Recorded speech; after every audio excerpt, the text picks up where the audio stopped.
What is the first thing that comes to mind when you hear the phrase child actor? Well, you're asking the wrong guy. Maybe I'm asking the right guy. Well, no, you're asking the wrong. See, did you tell them, like, I don't... Well, you don't want to know, it's okay. If you don't want to talk about it, I'll skip it through. When I was 6 years old, I dreamed of being in movies. By the time I was 10, I did it. I was in my first feature film. I found great success and continued acting until I reached my late teens. By the time I was 16, I decided to leave the business and pursue the life of a normal teenager, venturing into adulthood.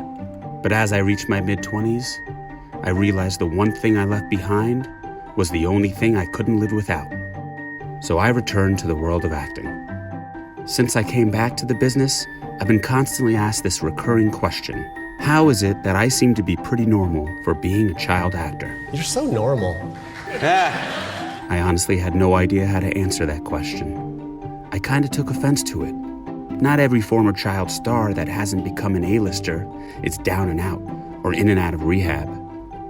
But as I thought about it more, I did see some similarities within all of us former child performers that can allow us to be susceptible to questionable situations that your average person is less likely to deal with. So the two words that come to mind are special and trauma.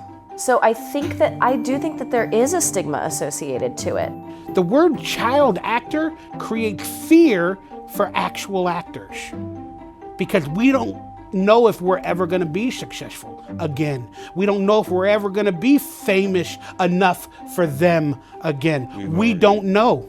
So maybe there is something to this. Why do some seem to easily transition into healthy adulthood and others seem to struggle? Why have I seemed to find a healthy balance in my life? I mean, I'm definitely not as successful as I'd hoped I'd be.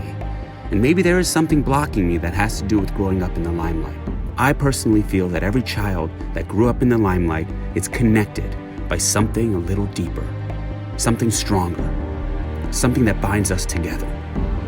So I decided to make this documentary as a journey to, if not find an answer, at least understand what it is we all have in us that is so powerful and sometimes so toxic, and hopefully share with the world what is too often misunderstood.